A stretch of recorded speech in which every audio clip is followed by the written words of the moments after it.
하나님에게 가장 잘 어울리는 수식어가 있다면 무엇일까요? 권능, 전지, 전능, 창조 등등이 있겠지만 아마 거룩한이란 표현이 가장 잘 어울릴 것입니다. 거룩하신 하나님. 왜냐하면 하나님의 말씀이 기록된 이 책을 저희는 성경, 성서라 부릅니다. 거룩한 글, 책이라고 부르죠. 참고로 영어로는 홀리 바이블이라고 합니다. 그런데요, 저는 먼저 여러분들과 이 거룩에 대해서 국어적인, 사전적인 의미를 알아보고자 합니다. 참고로 거룩은 한자가 아닙니다. 순수 한글어입니다. 제가 어제 사전을 찾아보니까 이런 뜻이 있더라고요. 뜻이 매우 높고 위대하다. 약간 저희가 아는 기독교적인 거룩과 다르지 않습니까? 뜻이 매우 높고 위대하다.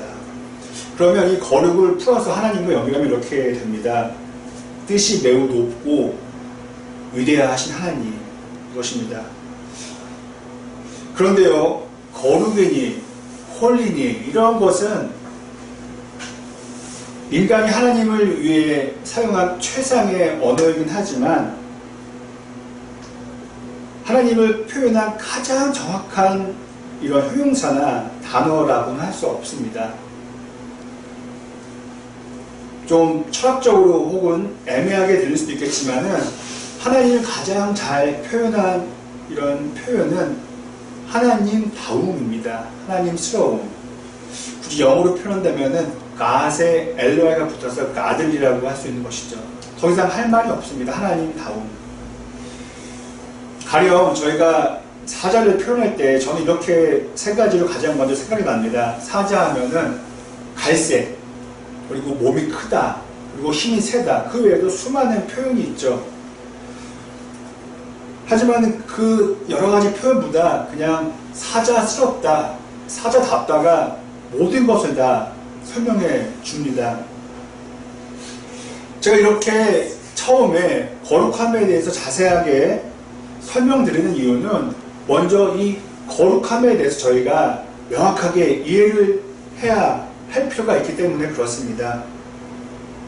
그렇지 않으면 저희가 이 거룩함에 대해서 축소해서 혹은 저희 마음대로 정의를 내릴 수 있기 때문에 그렇습니다.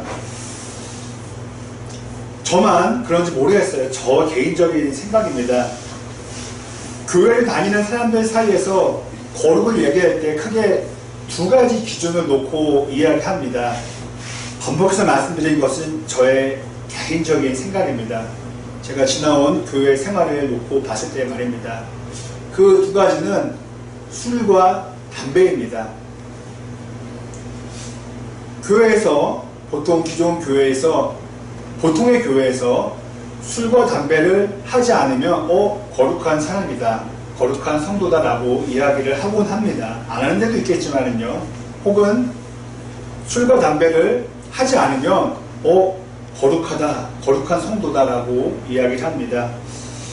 여러분, 만일 제가 몰래 집에서나 뒷산에서 술을 담배 하는 것을 여러분들이 보셨다면 어떻게 표현할까요?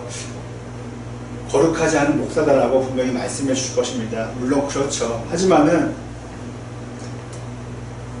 성경이 말하는 거룩함은 그렇게 두 가지로 단순하지가 않습니다. 상당히 복잡합니다. 제가 앞서 말씀드린 사자를 향해서 갈색이다, 덩치가 크다, 힘이 세다라고만 표현한다면은, 그것을 사자를 표현하는 특징이라고 말한다면은요, 여러분, 송아지를 보고서라도 사자라고 말할 수 있는 것이죠. 누군가가 갈색이고 힘세고 크다고 해서 걸어가는 송아지를 보고 엄마 저거 사자 아니야? 라고 말할 수 있는 것이죠. 제가 갖고 있는 신학적인 지식과 또 성경적인 내용을 바탕으로 말씀드린다고 한다면은 술과 담배에 대해서 명확하게 말씀드리기가 너무도 어렵습니다. 먼저 담배라는 아이템은 성서에 기록되어 있지가 않습니다. 그리고 우리가 잘 아는 대로요, 예수님은 포도주를 드셨고요, 바울도 디모데에게 이렇게 얘기했습니다. 디모데여, 건강을 생각해서라도 위가 안 좋았나 봐요. 건강을 생각해서라도 포도주를 마십시오라고 이야기를 했습니다. 한국에 오신 성사님들의 삶을 보더라도 장로부 선교사님이셨던 제가 아는 바로는 엄도우 선사님은 포도주를 안 드셨고요. 감리교를 전해주신 아펜줄러 목사님은 포도주를 드셨습니다. 이렇게 나누어져서 저희가 알 수 있습니다. 여러분, 기독교의 밑에는요, 큰 개념이고 밑에는 천주교, 개신교가 있고 우리 학교에서 배운 신교, 부교가 있습니다. 저는 개신교 목사이기 때문에 천주교에 대해서 제가 말씀드릴 수가 없습니다. 하지만은 개신교 입장에서는 술과 담배는 어울리지가 않습니다. 좀 멀리하는 상황에 있습니다. 하지만 계속해서 제가 반복돼서 말씀드린 것처럼 그렇다고 해서 술과 담배를 죄라고도 손가락질을 한국에서도 하기가 어려운 것이죠. 여담으로 제가 아일랜드에 있을 때 아일랜드 감리교회에서요. 지금 순간 갑자기 기억이 가물가물한데 넌네어리 감리교회였어요. 아일랜드는 아직도 영국의 전통이 남아 있어서 평신도 설교자가 있어요. 이렇게 주일날 목사만 설교하지 않고 우리 따지면은 장로님, 권사님, 집사님 중에서 주일날 설교를 하시는 거예요. 그런데 그분은 설교가 다 끝나고 매주 예배가 끝나면은 매주는 아니었지만 교회 앞에서 담배를 태우셨어요. 저희로서는 용납이 안 되는 부분이죠. 개신교에서 말이죠. 그렇기 때문에 함부로 말하기가 너무 어렵다는 것입니다. 하지만은 제 생각과 경험에는요, 이 술과 담배는 장점도 있지만은 하나님과 가까워지기에는 좀 많이 제한이 되더라고요. 제 자신을 돌아보면은 힘들고 어려울 때, 정말 방황할 때 기도해야 할 시간에, 그래서 하나님을 의지해야 할 시간에 술과 담배를 많이도 의지했습니다. 저에게 시간이 이만큼 한정되어 있는데 나눠서 하나님도 만나고 친구도 만나고 해서 되는데 이 시간에다 술과 담배로 소진했던 것이죠. 그러면 하나님 만나는 시간이 상대적으로 확 부족했던 것입니다. 그러면서 제 신앙은 점점 바닥으로 떨어졌던 것이죠. 저는 이렇게 감히 말씀드리고 싶습니다. 술과 담배는 죄라고는 함부로 말할 수는 없지만은 제 생각에는요, 하나님께로 가까이 나가는데 발목을 잡는 것 같습니다. 그리고 끝낸 거는요, 본인 마음에 그렇게 자연적으로 생기더라고요. 그래서 강제할 것도 아니고요, 억압할 것도 아니고 생각을 합니다. 자, 그럼 다시 본문으로 돌아오겠습니다. 여러분, 하나님 말씀하신 거룩함, 그리고 거룩한 삶, 이것은 무엇일까요? 오늘 본문에는 그 내용이 아주 명확하게, 확실하게 나와 있습니다. 참고로 술, 담배는 나와 있지 않습니다. 하나님께서는 2절에서 먼저 이렇게 말씀해 주셨습니다. 앞서 제가 읽어드렸죠. 이렇게 말씀하셨습니다. 너희의 하나님인 나 주가 거룩하니 너희도 거룩해야 한다. 어설픈 영어로 말씀드리겠습니다. I am holy.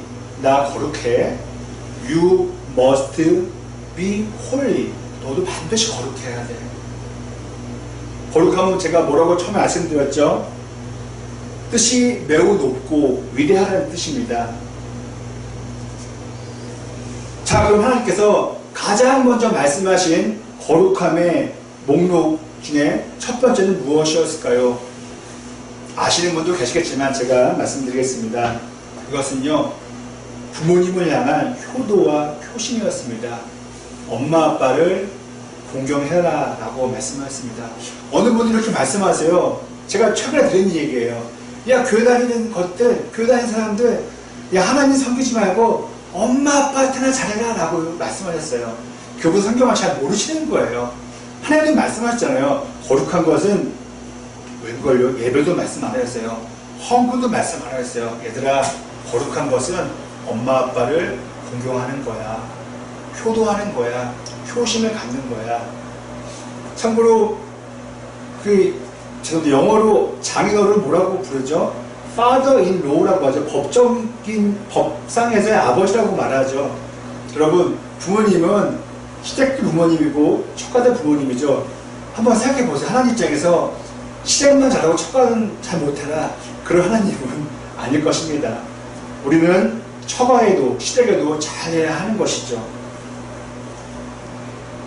다음으로 하나님께서는 안식일을, 지금으로 말하면 주일을 잘 지키려고 하셨습니다. 여러분, 안식일, 주일은 중요하지만 더 핵심적인 것이 있어요. 그것은 무엇입니까? 바로 예배 드리는 것입니다. 그러면은 안식일, 예배, 그리고 더 핵심적인 것이 있어요. 여러분, 예배는 무엇입니까? 하나님과 만나는 만남입니다.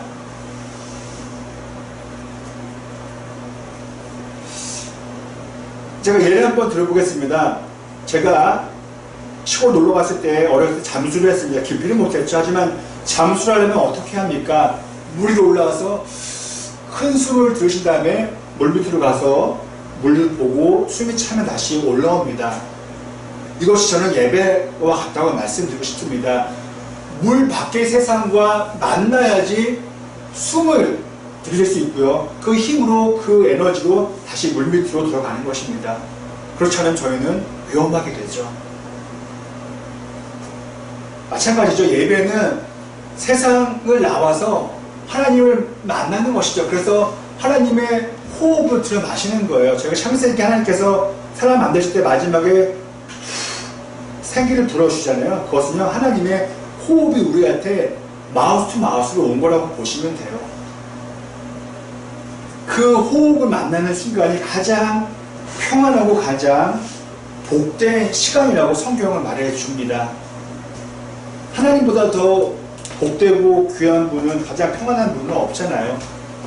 평안의 근원이요, 복의 근원이요, 가장 모든 아름다움의 근원이신 분과 만나실 때 우리 안에 그 근원이, 그 화평이 들어오는 것이죠. 이어서 하나님께서는 하나님 외에 우상, 다른 거짓된 신을, 잘못된 신을 섬기지 말라고 말씀하셨습니다.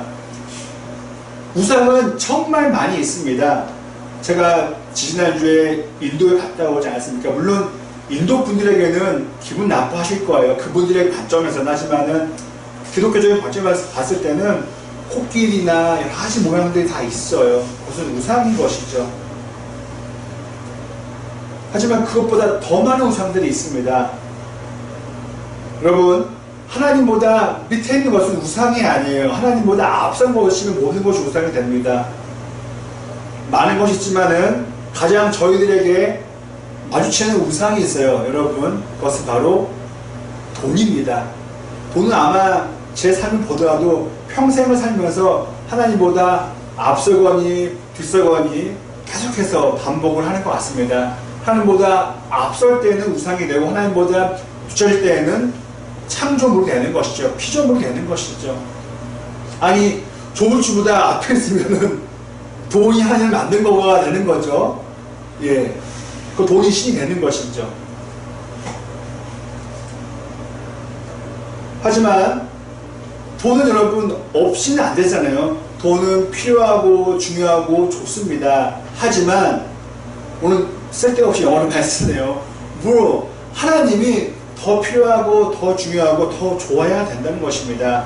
그래야 저희는 우상의 유혹에 빠지지 않게 되는 것이죠. 또 그렇게 됐을 때에 자녀들에게도 공부를 크게 강요하지 않을 수 있는 것이에요. 저희 특별히 우리 사회에서는 공부의 마지막은 무엇입니까? 돈이잖아요. 학위 아니잖아요. 공부 잘해야 좋은 학교 가고 그냥 좋은 시장 가니까는 돈을 많이 벌 수 있으니까. 저희가 솔직하게 말씀드려서 서울대를 갔는데 서울대를 안 가는 사람보다 돈을 더 못 벌어요. 그럼 누가 보내겠습니까? 보낸 사람 몇 안 될 겁니다. 제 말씀은 공부보다 하나님이 중요하다고 우리는 그렇게 알고 있어야 되고 또 그렇게 전해야 한다는 것이죠. 부디 저는 제 자녀가 태어나면 꼭 그렇게 말해주고 싶습니다. 다음으로 하나님께서는 5절에서 다음과 같이 말씀해 주셨습니다. 제가 읽어드리겠습니다. 너희가 드리는 그 제사를 나 주가 즐거이 받게 드려라. 잘 받게 드리라는 것이죠. 그러면 반대로 말하면 무엇입니까? 하나님이 그 제사를 예배를 거부할 수 있다는 것이에요. 아니 하나님을 무심하시지 이렇게 저희가 주일날 와서 이렇게 일주일 동안 준비해서 예배 드렸는데 왜 거부하실까요? 성경에 나오잖아요. 창세기 보면은 가인과 아벨의 제사를 보면은 하나님께서는 아벨의 제사를 받으셨지만은 가인의 제사는 거절하셨어요. 그렇다면은 우리의 예배도 그럴 수 있다는 것입니다. 부디 저와 여러분이 드리는 모든 예배, 저희 교회 예배든 다른 교회 예배든 어디서 드리는 속회 예배든 그 예배를 하나님이 받으셔야 되기를 간절히 정말 저희가 원하고 바랍니다. 저는 어느 목사님의 그런 설교를 인용해서 제 아이디어가 아닌데 그분의 말씀이었어요. 이런 말씀을 그분 하셨어요. 그분이 생각하시는 예배는 이거였어요.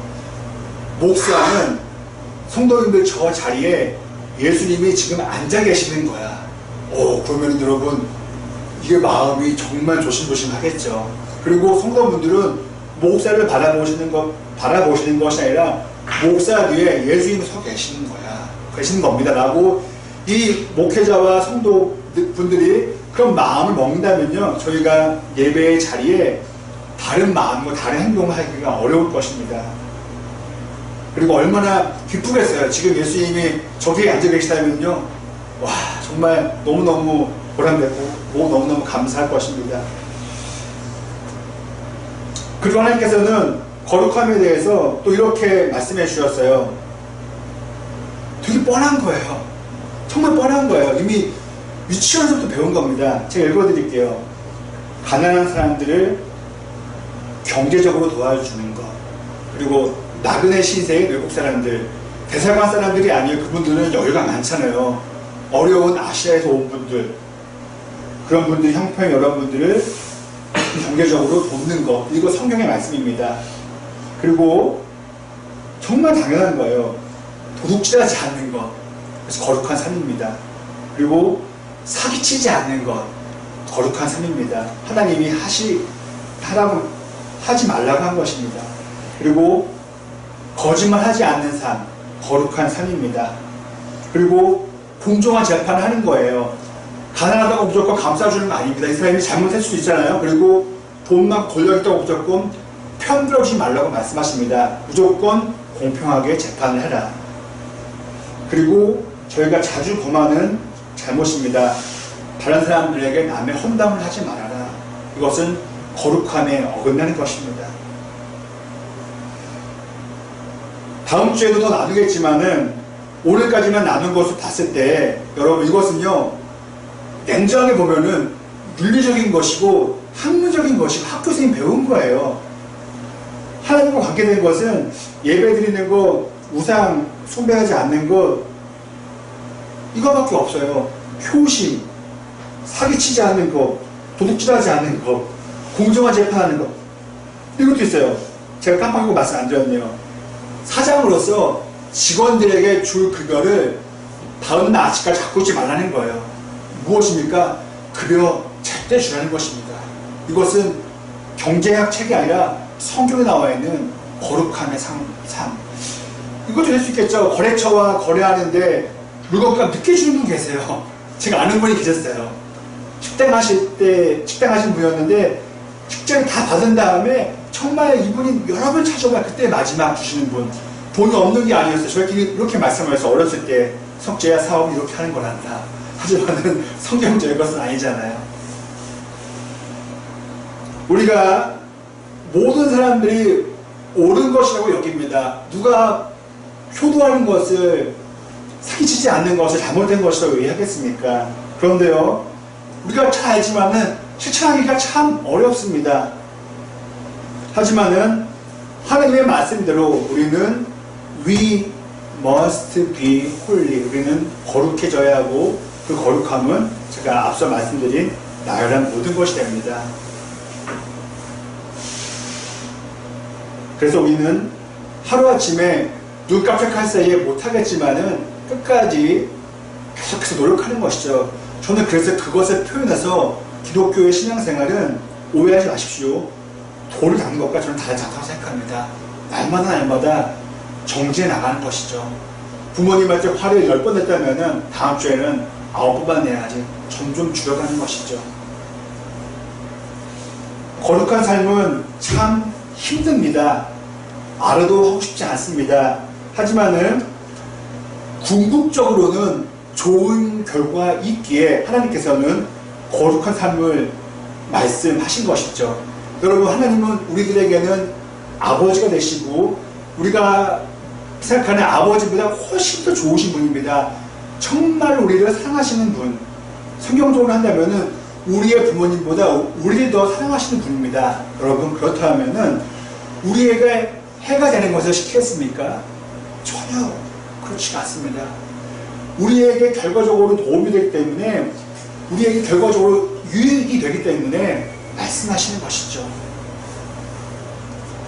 거룩한 삶 조금 더 저희가 함께 노력했으면 좋겠습니다.